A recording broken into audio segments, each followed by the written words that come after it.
श्री स्वामी समर्थ. श्री गुरुदेव दत्त. अध्याय 44. श्री गुरूंची भक्ती अनेक भक्त करत होते. त्यात एक विणकर होता. तो अत्यंत गुरुभक्त होता. तो संसाराची कामे आटपून तिसऱ्या प्रहरी मठात येऊन सेवा करीत असे. तो मठाचे अंगण झाडीत असे. श्री गुरूंना दुरून नमस्कार करीत असे. शिवरात्रीला विणकराचे माता पिता यात्रेला निघाले. त्यांनी आपल्याबरोबर यात्रेला येणार का म्हणून त्याला विचारले. तेव्हा तो म्हणाला, माझा गुरु म्हणजेच मल्लिकार्जुन आणि श्री गुरूंचे कायम वास्तव्य असते. तो मठ म्हणजे श्री शैल्य पर्वत आहे. मी गुरुचरण सोडून कुठे जाणार नाही. एवढी त्याची गुरुवर दूर श्रद्धा व भक्ती होती. सर्वजण त्याला हसले आणि माता पिता बंधू सारेजण यात्रेला निघून गेले. नगरातील बहुतेक सर्वजण यात्रेला गेले, पण तो विणकर एकटाच मठात राहिला. श्री गुरूंनी त्याला विचारले, सर्वजण यात्रेला गेले, तू का नाहीच गेलास? तेव्हा तो श्री गुरूंना म्हणाला, स्वामी, तुमचे चरण हीच माझी यात्रा. मूर्ख लोक पाषाणाचे दर्शन घ्यायला उगाच जातात. शिवरात्रीचा दिवस आला. त्यावेळी श्री गुरु संगमावर गेले होते. दुपारी तो विणकरही स्नानास गेला. त्याला शिवरात्रीचा उपवास होता. त्याने संगमावर स्नान केले. श्री गुरूंना नमस्कार करून भक्तिभावाने श्री गुरु समोर उभा राहिला. श्री गुरु त्याला म्हणाले, सर्वांबरोबर यात्रेला गेला असतास तर श्री शैल्य पर्वताचे रमणीय दर्शन तुला झाले असते. तू कधी तो पर्वत पाहिला आहेस का? तो म्हणाला, कधीच गेलो नाही. आणि स्वामी, तुमचे चरण सोडून कुठे जावंसच वाटत नाही. तुमच्या चरणापाशीच आमच्या सर्व यात्रा आहेत. त्याचा दृढ भाव पाहून श्री गुरूंनी त्याला जवळ बोलावले व म्हणाले, या पादुका घट्ट धरून डोळे मिटून बस. मी तुला शैल पर्वताचे दर्शन घडवतो. मी सांगितले की मग डोळे उघड. मनोवेगाने श्री गुरु त्याला घेऊन पाताळ गंगेच्या तीरावर बसून डोळे उघड असे म्हणाले. श्री गुरूंचे बोलणे ऐकताच त्याने डोळे उघडले आणि समोर पाहिले तर श्री शैल्य पर्वत त्याच्या दृष्टीस पडला. अनेक लोक त्या पर्वताकडे दर्शनासाठी जाताना दिसले. श्री गुरु त्याला म्हणाले, अरे असा गोंधळागत काय पाहतोस? लवकर शौर कर, स्नान कर आणि दर्शनाला जा. श्री गुरूंनी तसे सांगताच तो स्नानाला गेला. तेथे त्याला आपले माता पिता बंधू व सर्व गावकरी दिसले. ते त्याला विचारू लागले, तू कोणत्या रस्त्याने आलास? असे गुपचूप येणे तुला शोभत नाही. माता पितरांचा तो नम्रपणे म्हणाला, आताच श्री गुरूंच्या बरोबर आलो, परंतु कोणाच्या त्याच्या सांगण्यावर विश्वास बसेना. पण कोणाजवळही काही न बोलता त्याने शौर केले व स्नान केले. सर्व पूजा साहित्य घेऊन शिवलिंगाची पूजा करण्यास निघाला. परंतु काय आश्चर्य, त्याला शिवलिंगाच्या जागी श्री गुरु बसलेले दिसले आणि सर्व लोक त्याची पूजा करीत होते. विणकर मात्र मनात उमजला की आपले गुरु हे शंकर आहेत. त्यांनी श्री गुरूंना फळ अर्पण केले आणि म्हणाला, स्वामी, मला येथे एक अद्भुत गोष्ट दिसत आहे. सर्वजण आपलीच पूजा करत आहेत. असे असताना येथे येण्याची काय गरज होती? श्री गुरु म्हणाले, भक्ता, सर्वत्र सर्व चराचर ईश्वरानेच परिपूर्ण भरलेले आहे, हे खरे, पण विशिष्ट स्थानाचे महत्त्व असतेच ते सामान्य लोकांना अनाकलनीय आहे. विणकराच्या विनंतीवरून श्री गुरूंनी त्याला स्थानाचे महात्म्य समजावून सांगितले. एवढे सगळे होताना तिकडे गागनापुरात देखील लोक श्री गुरूंचा शोध करीत होते. सर्व भक्तजनांना चुकल्यासारखे झाले. श्री गुरु विणकरासह जेव्हा संगमावर उतरले तेव्हा ते तेथेच राहिले व विणकराला सर्व शिष्यांना बोलावण्यास मठात पाठवले. विणकर गावात आला तेव्हा सर्व लोक त्याला विचारू लागले, तू शौर का केलेस? तेव्हा तो म्हणाला, मी श्री गुरूंबरोबर वायुवेगाने श्री शैल्यास गेलो होतो. तेथील हा प्रसाद आणला आहे. गुरु संगमावर थांबले आहेत. त्यांनी मला मठात जाऊन सर्व शिष्यांना बोलावण्यास सांगितले आहे, परंतु लोकांचा विश्वास बसेना. पुढे 15 दिवसांनी श्री शैल यात्रेला गेलेले लोक परत आले तेव्हा विणकर श्री गुरुसह तेथे आला होता याची त्यांना विचारले असता खात्री पटली. श्री गुरु महिमा अपार आहे. श्री गुरुदेव दत्त. श्री स्वामी समर्थ. श्री गुरुदेव दत्त. श्री स्वामी समर्थ. अध्याय 45. एके दिवशी नंदी नावाचा कोट उठलेला एक ब्राह्मण श्री गुरूंच्या दर्शनासाठी मठात आला.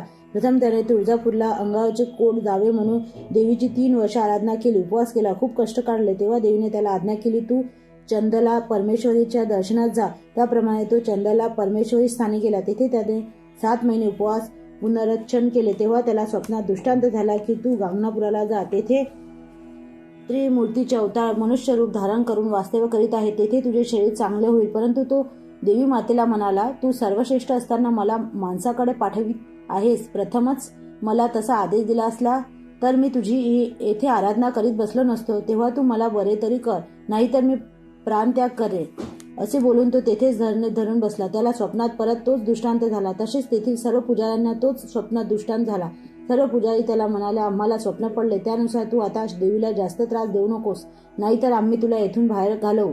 तेव्हा त्याने केलेल्या उपवासाचे पाळणे केले, देवीची पूजा केली आणि तेथून निघाला. गागनापुरात येऊन तो मठात गेला. श्री गुरु संगमावर आहे तसे त्याला शिष्याकडून समजले. तो संगमावर गेला आणि स्वामीचे दर्शन घेऊ लागला. तो मनात संशय धरून आला आहे असे श्री गुरूंना अंतर्ज्ञानाने समजले. ते त्याला म्हणाले, मनात संशय धरून का आलास? देवीकडून मनुष्याकडे कोणत्या कारणाने तुझे येणे झाले? आपल्या मनातील विचार श्री गुरूंनी ओळखले. पाहून ते अत्यंत खचित झाला. तो नमस्कार करून क्षमा मागू लागला आणि म्हणाला, स्वामी, मी अज्ञानाने वेढून गेलो होतो, स्वहित जाणत नव्हतो, असे म्हणून त्याने आपले पूर्वायुष्य व व्याधीमुळे होत असलेला त्रास श्री गुरूंना सविस्तर सांगितला.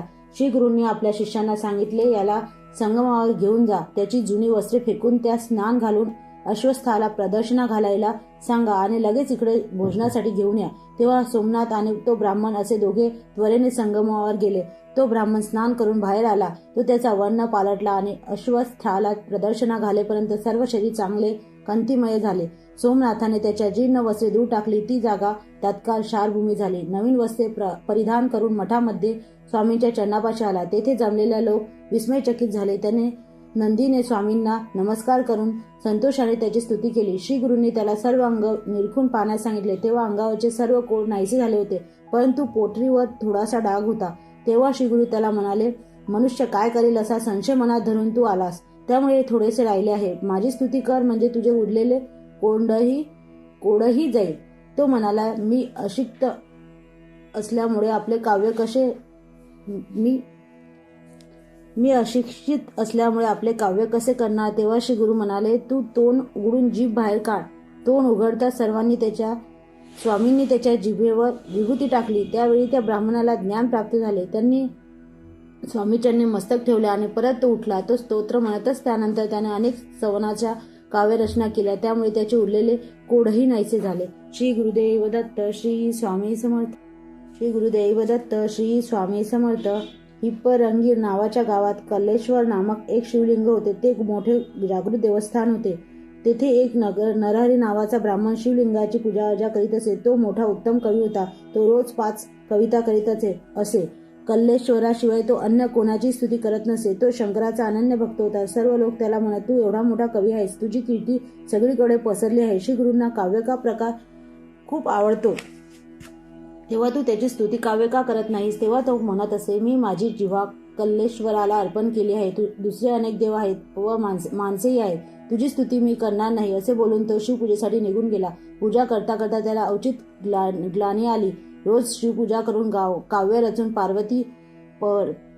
पार्वतीपतीची नाही स्तुती तो करीत असे. पण त्या दिवशी त्याला खूप झोप आली. तो देवळातच निजला असताना त्याला एक स्वप्न पडले. त्यात त्याला दिसले की शिवलिंगावर श्री गुरु बसलेले आहेत आणि ते त्याची पूजा करीत आहे. शिवलिंगी दिसतच नव्हते, श्री गुरुच दिसत होते व ते त्याला विचारित होते, अरे तुझी मनुष्यावर भक्ती नाही ना, मग तू माझी पूजा का करतोस? मग तो थोड्या वेळाने जागा झाला आणि विचार करू लागला आणि त्याला आश्चर्य वाटले. श्री गुरु हे शिव, तेच मनुष्य अवतार घेऊन आले आहेत. आपण उगीच त्याची निंदा केली व त्यांना कमी लेखले. हे सद्गुरू आहेत, यात शंका नाही. त्याची भेट घेतलीच पाहिजे असे मनाशी ठरवून लगेच तो श्री गुरुच्या भेटीसाठी गेला. त्यांना पाहताच त्याने श्री गुरु समोर लोटांगण घातले, त्यांचे चरण धरले व म्हणाला, महाराज, माझ्या मनावर अज्ञानाचे सावट चढले होते, त्यामुळे मी आपले खरे रूप ओळखू शकलो नाही. तरी मला क्षमा करावी. परंतु आता तुम्ही साक्षात शंकर आहात याची मला खात्री पटली आहे. तुमच्या दर्शनाने मी धन्य झालो आहे. माझी मनोकामना पूर्ण केली. जणू काही कल्लेश्वरच मला प्रसन्न झाला आहे असे मला वाटत आहे. तेव्हा हे जगद्गुरु माझ्यावर कृपा करा. तुम्हाला मी प्रथम स्वप्नात पाहिले आणि आता तुमच्या चरणाचे प्रत्यक्ष दर्शन झाले. माझे अंतःकरण स्थिर झाले. मला तुमच्या शिष्य वर्गात समाविष्ट करून घ्यावे. असे म्हणून नरहरीने षोडोपचार त्याची पूजा करून मानस पूजेचे काव्यमय वर्णन केले. तेव्हा श्री गुरु तक्षणी म्हणाले, लोकांना ती मी स्वप्नात भेटलो तरच खरा वाटतो. मी येथे प्रत्यक्ष असताना याने माझे स्वप्नातले रूप व पूजोपचार आठवून त्यावर कविता रचली. असे सांगून त्या कवीला दान म्हणून वस्त्रे दिली. माझ्या दृष्टीनेही कल्लेश्वर श्रेष्ठ आहे, तू त्याचीच नित्य सेवा कर, मी तेथे आहे, असे श्री गुरु म्हणाले. तेव्हा नरहरी म्हणाला, तुम्हीच माझे कल्लेश्वर, तुम्हीच त्रिमूर्तीचे अवतार आहात. तुमचे पाय आता सोडायचे नाही असा माझा निर्धार आहे. अशी स्वामींची प्रार्थना करून तो गांगणापुरातच श्री गुरूंच्या सेवेसाठी राहिला. श्री गुरुदेव दत्त. श्री स्वामी समर्थ. श्री गुरुदेव दत्त. श्री स्वामी समर्थ. अध्याय 47. गांगणापुरात श्री गुरु असताना दिवाळीचा सण आला. तेव्हा वेगवेगळ्या गावी राहणाऱ्या त्यांच्या 7 शिष्यांनी श्री गुरूंनी आपल्या घरी भिक्षेस यावे अशी प्रार्थना केली. प्रत्येकाचा गाव वेगवेगळा होता. श्री गुरूंनी त्यांना म्हटले, मी सर्वांच्या घरी कसा येणार? तुम्हीच याचा विचार करा. तुम्ही आपसात विचार करून काय ठरते ते मला कळवा. तेव्हा ते आपापसात विचार करू लागले, परंतु त्यांच्या चर्चेत काही निर्णय होईना. त्यांचे निराकरण करण्यासाठी श्री गुरु म्हणाले, मी एकाच्या घरी जाईन. ते ऐकून सर्वजण हात जोडून श्री गुरूंना म्हणाले, स्वामी, तुम्ही आमच्यात उच्च नीच, समर्थ असमर्थ असा भेदभाव करू नये. सर्वांना समदृष्टीने पाहावे. तुम्ही कोणालाही निराश करू नये. जे तुम्ही सांगाल ते आम्ही करू. तेव्हा स्वामींनी विचार केला, हे अज्ञानी लोक काही जाणत नाही, तेव्हा एकेकाला एकांतात बोलावून सांगू. त्याप्रमाणे त्याने प्रत्येकाला स्वतंत्रपणे बोलावून त्याच्या कानात सांगितले, मी तुझ्या घरी येणार आहे, हे कोणाला सांगू नको. आता येथून बाहेर पडल्यास ही कोणाशीही न बोलता लगेच घरी निघून जा. अशा प्रकारे श्री गुरूंनी 7 जणांची समजूत घालून त्यांना आपापल्या घरी पाठवले. हा सर्व प्रकार गावातील लोकांना माहीत पडला. तेव्हा ते लोकही स्वामींना हात जोडून म्हणाले, स्वामी, ऐन दिवाळीत तुम्ही गाव सोडून दुसऱ्या गावी जाणार आहात, ही काय? तेव्हा श्री गुरु म्हणाले, आम्ही येथेच राहणार आहोत, मनाला लागून घेऊ नका. दिवाळीची त्रयोदशी होती. रात्री मंगल स्नान करायचे होते. तेव्हा श्री गुरूंनी स्वतः 8 रुपये घेतली. नारायणाचा महिमा अपार आहे. ते 7 रुपयांनी 7 गावी गेले आणि 8व्या रुपयाने गांगणापुरी राहिले. अशा तऱ्हेने दिवाळीत सर्व ठिकाणच्या पूजाचा त्यांनी स्वीकार केला व गांगणापुरात ते व्यक्त होतच. कार्तिकी पौर्णिमेस दीपपूजन करण्यासाठी सर्व भक्त गुरुजन आले आणि म्हणाले, 10 दिवसांनी आपण पुन्हा भेटत आहोत. हे असे म्हणून सर्व भक्त एकमेकांना विचारू लागले व जो तो आपण दिलेल्या वस्त्र श्री गुरुजवळ आहे अशी खूण दाखवू लागला. सारे लोक थक्क झाले. तेव्हा ग्रामस्थ लोक म्हणाले, गुरु तर दिवाळीत इथेच होते, कोठे गेले नाहीत. खरी वस्तुस्थिती सर्वांना समजली. तेव्हा सगळ्यांना आश्चर्य वाटले. श्री गुरु हे खरोखर त्रयमूर्तीच आहेत, हा हरीचा अवतार आहे असे म्हणून अनेक प्रकारे सर्व भक्त त्यांची स्तुती करू लागले. श्री गुरुदेव दत्त. श्री स्वामी समर्थ. श्री गुरुदेव दत्त. श्री स्वामी समर्थ. अध्याय 48. गाणगापुरात पर्वतदर्श्व नावाचा त्याचा एक भक्त होता. तो शूद्र होता. त्याने काया वाचा मनाने गुरुभक्ती केली. श्री गुरु रोज नित्यनेमाने संगमावर स्नानासाठी जात असत. त्यावेळी ते त्याच्या मार्गावर त्याच्या शेतात उभा राहत असे. श्री गुरु येत आहे ते पाहून तो रोज धावत येत असे आणि त्यांना साष्टांग नमस्कार करून परत जात असे. तसेच दुपारी श्री गुरु परत मठात जाताना पुन्हा नमस्कार करीत असे. श्री गुरु त्यांच्याजवळ काहीच बोलत. एक दिवस शूद्र नमस्कार करण्यासाठी आला. तेव्हा श्री गुरूंनी त्याला विचारले, तुझ्या मनात काय इच्छा आहे ते सांग. तेव्हा शूद्राने विनंती केली, माझे शेत चांगले पिकावे अशी माझी इच्छा आहे. मी शेतात जोंधळे पेरले आहेत. तुमच्या कृपेने पीक चांगले येत आहे. आपण माझ्या शेताजवळ यावे व अमृतमय दृष्टीने पाहावे. तेव्हा श्री गुरु त्याच्या शेताजवळ गेले व त्याला म्हणाले, तू जर माझे ऐकणार असलास तर सांगतो, माझ्या बोलण्यावर विश्वास ठेवायला हवा. तेव्हा पर्वतेश्वर म्हणाला, स्वामी, गुरुवाक्यच मला प्रमाण आहे, दुसरा भावच माझ्या मनात नाही. तेव्हा श्री गुरूंनी आज्ञा केली, मी संगमावर जात आहे, मध्यान्ही परत येईल, तोपर्यंत सर्व पीक कापून टाक असे त्या शूद्राला सांगून श्री गुरु संगमावर गेले व शूद्र मनाला विचार करू लागला, गुरुवचन आपल्याला प्रमाण आहे असा विचार मनात करून त्याने लगेच लोक जमवले व तो पीक कापू लागला. त्याच्या पत्नीने व मुलाने त्याला खूप विरोध केला, पण न जुमानता त्याने सर्व पीक कापून टाकले. श्री गुरु परत येताना तो वाटेत जाऊन उभा राहिला. त्याने श्री गुरूंना वंदन केले व कापलेले पीक दाखवले. श्री गुरु त्याला म्हणाले, अरे उगीच कापलेस रे, मी तुला गमतीने सांगितले. तेव्हा तो म्हणाला, स्वामी, तुमचे वाक्य मला प्रमाण, तीच मला कामधेनू. त्याची गुरुनिष्ठा पाहून श्री गुरु म्हणाले, तुझा विश्वास असेल तर चिंता करू नकोस, तुला खूपच मोठे फळ मिळेल. पर्वतेश्वराची बायको मुले शोक करू लागले. आमच्या तोंडचा घास गेला असे म्हणत होती. शूद्र सर्वांना समजावून सांगत होता, माझ्या श्री गुरूंचे वचन म्हणजे मला कामधेनू आहे. तेव्हा तुम्ही काही काळजी करू नका, आपले नुकसान होणार नाही हे मला माहीत आहे. अशा रीतीने 8 दिवस गेले, पण अत्यंत थंड वारे वाहू लागले आणि गावातील सर्व पीक नासले. साऱ्या देशातले पीक थंडीने नष्ट झाले आणि मूळ नक्षत्रा अचानक पाऊस पडून नाश झाला. गाव नापिकच ठरला. पण शूद्राचे पीक दसपट झाले. एकेका मुळाला 11 फाटे फुटून खूप पीक आले. एवढे पीक आले तेव्हा लोक विलक्षण चकित झाले. देशाच्या दुष्काळापासून बचाव झाला. श्री गुरुच्या कृपाप्रसादाची शूद्राच्या बायको मुलांना प्रचिती आली. त्याने आपल्या पतीची क्षमा मागितली. नंतर त्यांनी शेतात पांडवाची पूजा केली व श्री गुरु दर्शनासाठी गेले. त्यांनी अनेक उपचारांनी श्री गुरूंची पूजा केली. नंतर 1 महिन्याचा काळ गेल्यावर अपार पीक त्याच्या शेतात आले. सर्व गावाचे पीक हातचे गेले. तेव्हा त्याने आपल्या कोठारातील अर्ध पीक गावाच्या अधिकाऱ्याला दिले. दृढ भक्ती असेल त्याच्या घरी दैन्य कुठे. त्या भक्तांच्या सर्व कामना पूर्ण होतील, लक्ष्मी अखंड राहील व गुरुची भावभक्तीने सेवाही घडेल. श्री गुरुदेव दत्त. श्री स्वामी समर्थ. श्री गुरुदेव दत्त. श्री स्वामी समर्थ. अध्याय 49. या अध्यायात नामधारकाला सिद्ध मुनी शिव पार्वती संवादाच्या स्वरूपात गुरुगीता सांगतात. पूर्वी शंकर कैलास शिखरावर बसले असता हिमालयाची कन्या पार्वती हिने त्यांना सर्व लोकांचा उद्धार करण्याच्या हेतू मणी धरून प्रश्न विचारला. तो प्रश्न व त्याला शंकराचे उत्तर हीच गुरुगीता होय. सिद्धांनी गुरुगीता शंभू मुखातून जशी आली तशी नामधारकास सांगितली. ही गुरुगीता पुढे मंत्ररूप झाल्यामुळे या अध्ययनात न्यास, कवच आदीही सांगितले आहेत. देहधारी जीव कोणत्या मार्गाने ब्रह्मरूप होईल असा प्रश्न पार्वतीने शंकराला विचारला. तेव्हा शंकराने गुरुविन ब्रह्म ज्ञानत्त, गुरुशिवाय अन्न परब्रह्म नाही असे प्रतिज्ञेवर सांगितले. नंतर गुरुची महती, गुरुभक्तीची महती आणि गुरुबाबत अनन्य भाव असावा इत्यादींचे विस्ताराने वर्णन केले आहे. गुरु या 2 अक्षराचे आध्यात्मिक महत्त्व सांगितले आहे. गुरु हा किती थोर व लोकांचा उद्धार करता आहे याचेही वर्णन केले आहे. पुढे गुरुगीता कोठे, केव्हा म्हणावी, तिच्या पाठाची फलश्रुती काय हे सर्व सांगितले आहे. कलियुगातला गुरुला शरण जावे हाच मोक्ष प्राप्त करण्याचा मार्ग आहे असे प्रतिपादन केले आहे. श्री गुरुदेव दत्त. श्री स्वामी समर्थ. श्री गुरुदेव दत्त. श्री स्वामी समर्थ. अध्याय 50. 9व्या अध्यायात एका धोब्याने राजाचे वैभव पाहून आपल्याला तसे वैभव मिळावे अशी प्रार्थना श्री गुरुजवळ श्रीपाद श्री वल्लभ यांच्याजवळ केली होती व आपले जीवन संपुष्टात आणले होते. तो धोबी पुन्हा जन्माला तेव्हा बिदरचा बादशाह झाला. तो आनंदात राहत होता. तो जरी यवन होता तरी त्याच्या मनात चांगली वासना असे.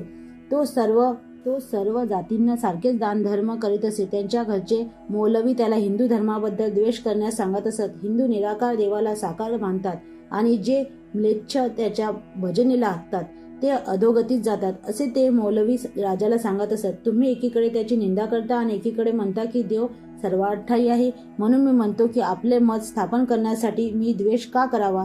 राजाने मौलवींना अनेक प्रकारे समजावून सांगितले आणि देव ब्राह्मणावर श्रद्धा ठेवून अनेक पुण्य कर्म केली. अशा तऱ्हेने तो राजा बिदर नगरीत राज्य करीत असता त्याच्या मांडीवर एक मोठा फोड झाला. अनेक वैद्य त्यावर उपचार करून गेले पण तो फोड बरा होईना. काही विप्रांनी त्याला सत्पुरुषाची सेवा करण्यास सांगितले व पापन विनाशी तीर्थात स्नान करण्याचा उपाय सांगितला. राजाने तेथे जाऊन स्नान केले. तो त्याला तिथे एक यती भेटला. त्या यतीने त्याला सांगितले, राजा, तुला जर सत्पुरुषाचे दर्शन घडले तर तू बरा होशील. तू गांगनापुरात जा. तेथे एक संन्यासी महानुभव राहतात. त्याच्या दर्शनाने तुझा फोड बरा होईल. तेव्हा राजा गांगनापुरात गेला. प्रथम म्लेच्छ राजाला भिवून लोक श्रीगुरूच्या ठावा ठिकाणा त्याला सांगेनात पण तो रागावला. तेव्हा त्याने त्याला संगमावर पाठवले. त्या संगमावर स्वामी भेटले. त्यांना त्याला पूर्वजन्माची आठवण दिली. तेव्हा पूर्वजन्मी आपण रचक होतो वगैरे सर्व त्याला आठवले. त्याने स्वामींना शरण जाऊन व्याधी बरी करावी अशी विनंती केली. श्री गुरूंनी कृपादृष्टीने पाहताच त्याचा फोड नाहीसा झाला. मग स्वामींनी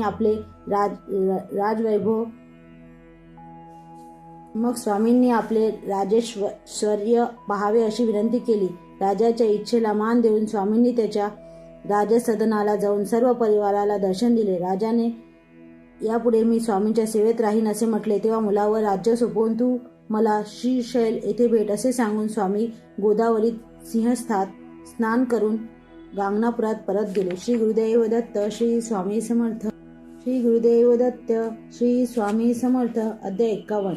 बिदरच्या बादशाहाचा निरोप ऐकून स्वामी गांगनापुरात परत आले आणि आता आपण गुप्त राहावे असा त्यांनी विचार केला. मी फार काळ प्रगट राहिलो तर बादशाह पाठोपाठ अनेक म्लेच्छ येथे येतील आणि त्यांच्या येथील भक्तांना आणि ब्राह्मणांना उपद्रव होईल. म्हणून आता आपण गुप्त राहावे व लोकांना मात्र आपण श्रीशैल यात्रेला जातो असे उघड सांगावे. देहाने शिष्यासहित आपण श्रीशैलास यात्रेला जात आहोत असा त्यांनी देखावा निर्माण केला.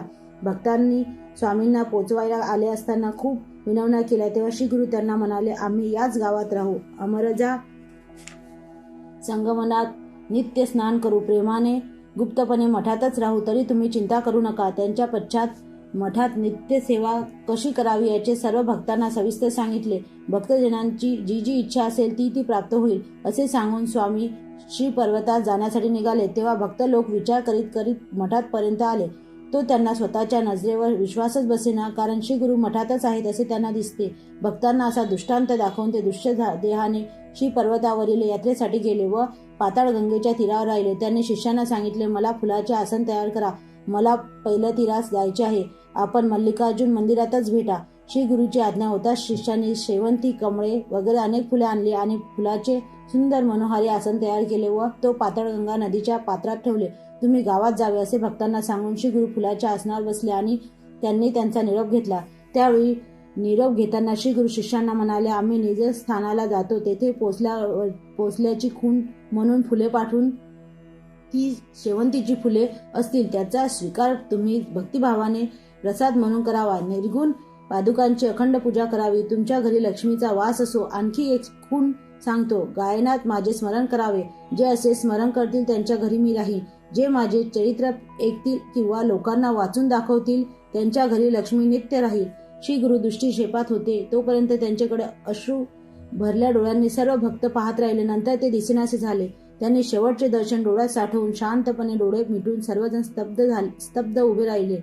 थोड्या वेळाने काही नावाडी त्या दिशेने त्यांच्याकडे येताना दिसले. ते जवळ आल्यावर सर्व शिष्यांना म्हणाले, आम्ही श्री गुरूंना पाहिले. आम्ही पैल तीरावर होतो तेथे त्या श्रेष्ठ मुनींना पाहिले. त्यांचा वेश संन्यासाचा होता. त्यांच्या हाती दंड होता. त्यांचे नाव नृसिंह सरस्वती आहे. तुम्हाला सांगण्यासाठी म्हणून त्यांनी एक निरोप सांगितला आहे. तुम्ही आपापल्या स्थानास जावे. माझी भक्ती करून सुखाने राहावे. प्रसादाची फुले येतील ती शिष्यांनी प्रवाहातून काढून घ्यावीत असे तुम्हाला सांगितले आहे. असा निरोप देऊन स्वामी पुढे निघून गेले.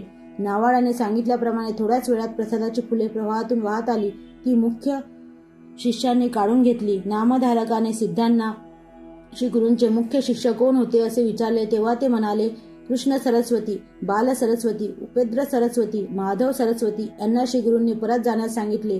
मी मात्र श्री गुरूंच्या सांगतीतच राहिलो. गृहस्थाश्रम धर्म पालन करून अनेक शिष्य आपापल्या घरी राहत होते. श्री पर्वतावर तिघे आले व मी चौथा होतो. सायदेव साखरे, दोन श्रेष्ठ कवी नंदी व नरहरी आणि मी अशा चौघांनी ती पुष्पे घेतली. श्री गुरूंचा महिमा व श्री गुरुचरित्र म्हणजे जणू कामधेनूच आहे. हे असे गुरुचरित्र जे वाचतील किंवा ऐकतील त्यांना चतुर्विध पुरुषार्थाचा लाभ होईल असा श्री गुरूंचा आशीर्वाद आहे. श्री गुरुदेव दत्त. श्री स्वामी समर्थ. श्री गुरुदेव दत्त. श्री स्वामी समर्थ. अध्याय 52 व 53. श्री गुरुचरित्राचे 51 अध्याय ऐकून नामधारकांचे मन ब्रह्मानंदात लीन झाले. त्यांचा कंठ दाटून आला आणि डोळ्यातून प्रेमाश्रूच्या धारा वाहू लागल्या. त्यांचे अष्टसात्विक भाव उत्पन्न झाले. ते पाहून सिद्ध मुनींना संतोष झाला. त्यांची भाव समाधी लागलेली पाहून त्यांनी त्याला हातांनी कुरवाळले. त्याला प्रेमाभावाने आलिंगन दिले आणि म्हणाले, शिक्षोत्तमा, मानावर या. तू भवसागर तरुण गेलास पण असाच समाधी सुखात राहिलास तर तुला प्राप्त झालेले ज्ञान तुझ्या मनातच राहील. मग बाकीचे लोक कसे तरतील? तुझ्यामुळे मला सर्व गुरुचरित्र आठवले. तू जे एकाग्र मनाने ऐकलेस तेच आता विस्ताराने लोकांना सांग असे सिद्धांनी नामधारकाला परोपरीने सांगितले. तेव्हा त्याने डोळे उघडले व लगबगीने हात जोडून उभा राहिला आणि म्हणाला, गुरुराया, तुम्हीच संसार सागरातून पलीकडे नेणारे आहात. तुम्ही विश्वाचा आधार आहात. तेव्हा श्री गुरुचरित्राची अवतरणिका म्हणजे कोणत्या अध्यायात कोणती कथा आली आहे ते सांगा. शिष्यांची विनंती ऐकून आणि त्यांची निष्ठा पाहून सिद्धांनी प्रथम अध्यायापासून 51व्या अध्यायापर्यंतचा सारांश सांगितला. तो हा 52वा अध्याय. तसेच गुरुचरित्राचे सप्ताह पारायण करताना रोज किती अध्याय वाचावेत व वाचताना सुशिक्षितता कशी पाळावी वगैरे सर्व नीट समजावून सांगितले आहे. मन पवित्र असताना सर्व काळ गुरुचरित्र वाचावे आणि दुसरा प्रकार म्हणजे सप्ताह करावा. त्याने मोठे पुण्य लाभते. पुस्तकाला गुरु समजून त्याचे पूजन करावे. तसेच ब्रह्मादिकांचीही यथोपचार पूजा करावी. प्रत्येक अध्यायाची एक एक ओवी रचून या ओवीरूपी रत्नाची माळ करून ती मनाच्या कंठी धारण केली तर सर्व पुरुषार्थ पूर्ण करणारी आहे. श्री गुरुदेव दत्त. श्री स्वामी समर्थ. श्री गुरुचरित्रम संपूर्णम. श्री गुरुदेव दत्त. श्री स्वामी समर्थ.